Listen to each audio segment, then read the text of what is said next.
with me, Darren Rees.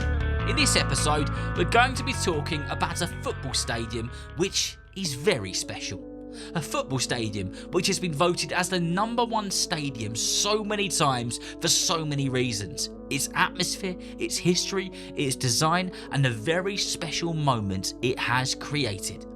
In this episode, we're going to be talking about the Boca Juniors Stadium in Argentina, La Bombonera. Before we get into this episode on La Bombonera, let's do a couple of your shout-outs and your messages. And thank you to everybody who's been sending in their messages and their shout-outs via Apple Podcast reviews and via the website www.footballforkidspodcast.com. That is the best place to get yourself a shout-out. The first one is from Leo. Leo355416 says, "Hello Darren, how are you? I'm very well, thank you very much, Leo. Thank you for asking. I'm a big fan of the podcast. Me and my brother listen to it all the time, and we both support Liverpool Football Club. Please, can we get a shout out?" Well, Leo and your brother, a massive shout out to you two. Thank you so much for being listeners, and thank you for writing in to get yourself a shout out. Here it is. You have just featured on the podcast. And the last one on this episode is from Leighton. It says, "Hi Darren, my name is Leighton. I'm 9 years old and I live in Sheffield. I love your podcast and I listen every night before bed. I support Manchester City and I even get told that I look a bit like Jack Grealish.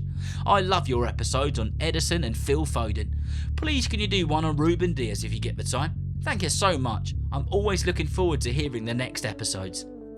Well, Leighton, a huge shout out to you. Thank you so much for being a listener as well, and thank you for getting in touch. Ruben Diaz has been added to my never-ending list of episodes which I need to write and get out for you lot to listen to. Right then, let's get into it, shall we? Let's talk about the world-famous stadium in the heart of Argentina, La Bombonera.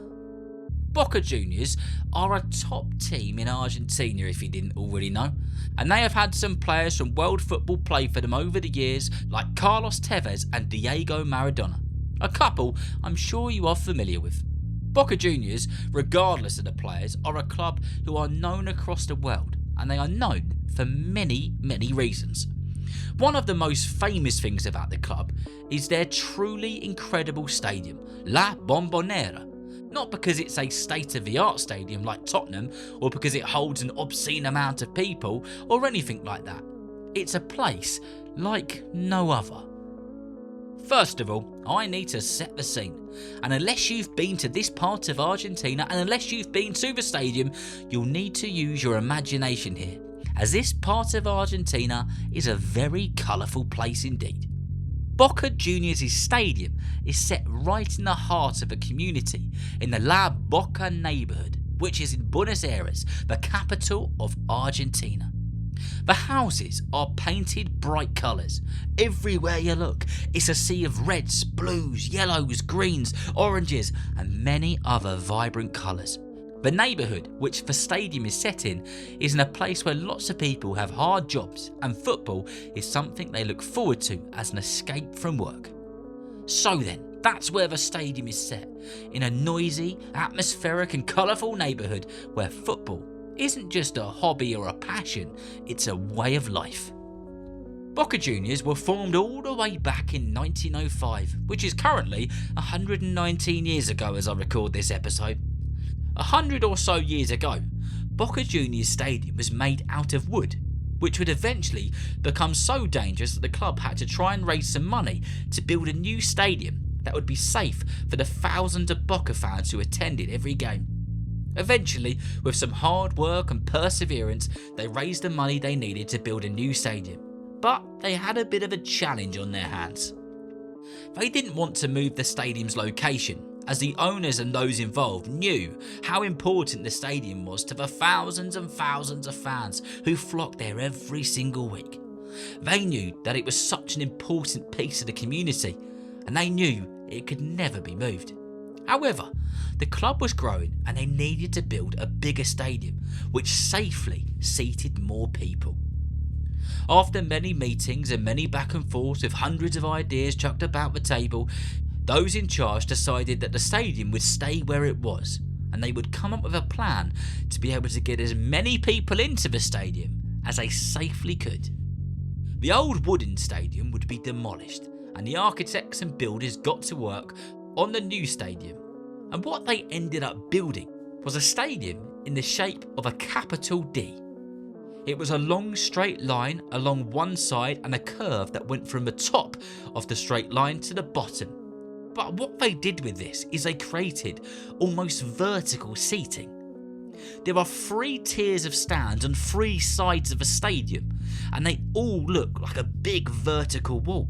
What makes it so incredible though is how the almost vertical seating is so close to the pitch.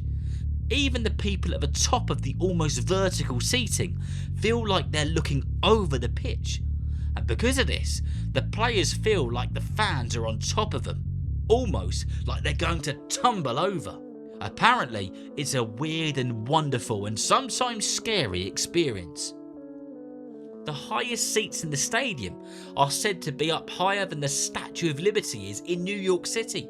And the stadium is painted in bright blue and yellow, from the seats to the walls to the steps to the stairs.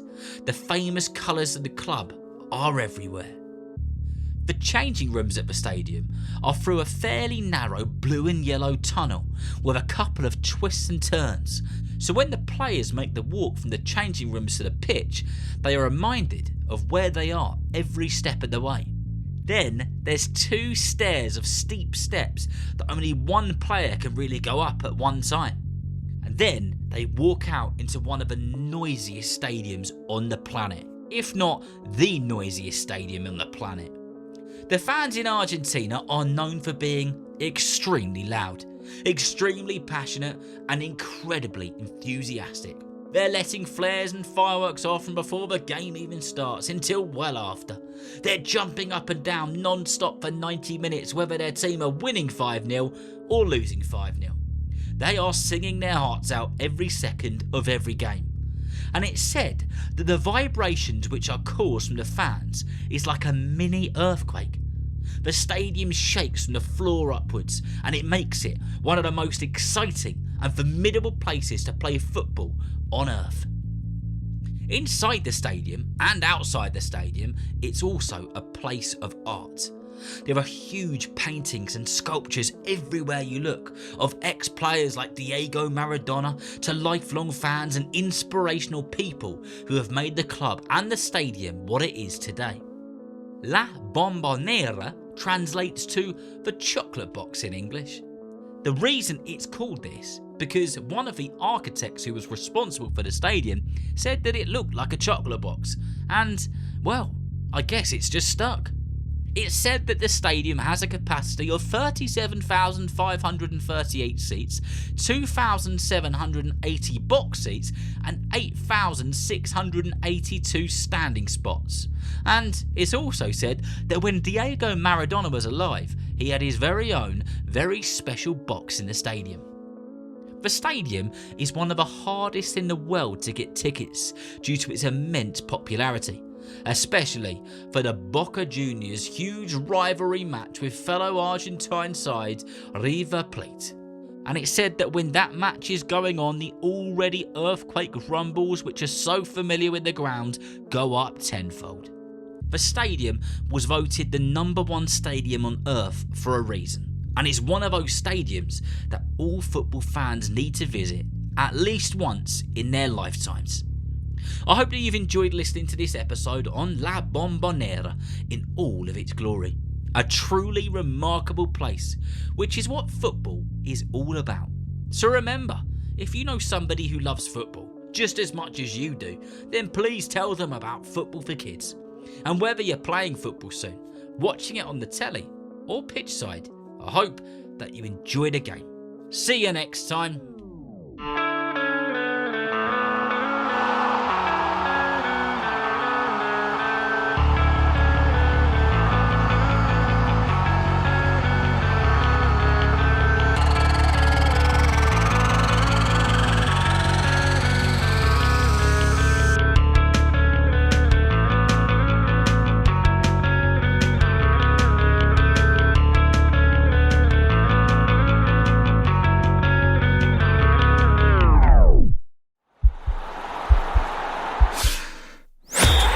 podcast is part of the Sports Social Podcast Network.